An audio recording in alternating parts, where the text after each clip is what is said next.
Quels sont les avantages à regarder des vidéos horoscopes par date de naissance? En 1, vous allez gagner en précision dans le temps. Effectivement, Pluton, qui est une planète très lente, qui circule depuis un petit moment dans le signe du Verseau, eh bien, le début du signe, le début du premier décan, sera débarrassé par cette influence en 2027. Alors que d'autres Verseaux, d'autres natifs, plutôt troisième décan, ne seront concernés qu'à partir de 2035. Donc, il y a vraiment une différence en fonction aussi du cycle qui est sur plusieurs années, pour ne pas dire plusieurs décennies.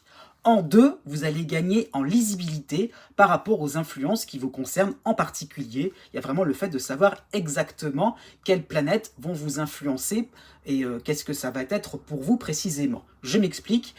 Si on prend le cas du signe du Sagittaire, pour cet été 2025, si vous êtes en début de signe, né autour du 25 novembre, vous avez deux planètes sympathiques, Neptune et Saturne, qui sont au début du Bélier et qui donnent un influx plutôt rassurant, plutôt constructif, avec le côté lucide, éclairant, alors que le même signe, donc le Sagittaire, mais ceux qui sont nés au 21 décembre, autour du 21 décembre, à l'inverse, effectivement, auront les mêmes influences avec les mêmes planètes, Neptune et Saturne, mais avec un côté beaucoup plus obscur, un côté beaucoup plus nébuleux, un côté un peu plus compliqué, il faut savoir, un peu plus où le travail avec de prise de responsabilité est un peu plus important. Donc, deux mêmes planètes avec deux résultats assez différents en fonction que vous soyez début de signe ou fin de signe. En 3 aussi, vous allez gagner en véracité par rapport aux situations à venir.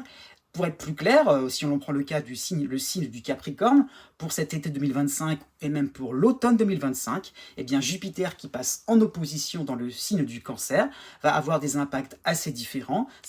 Ça n'aura pas la même intensité puisque le troisième décan, qui va être concerné seulement à partir de l'automne 2025, aura d'autres planètes, Uranus en Taureau, Neptune en Poisson, qui permettront de contrecarrer cette influence, alors que le deuxième décan sera beaucoup plus impacté à ce niveau-là par rapport à cette opposition. Donc deux choses aussi, deux ambiances différentes qui permettront d'une certaine manière d'avoir des résultats, des situations, des événements, pourquoi pas, un peu plus subtil que si l'on prenait le signe en entier. Voilà, je vous invite à regarder donc ce type d'horoscope et de faire la différence avec les horoscopes classiques.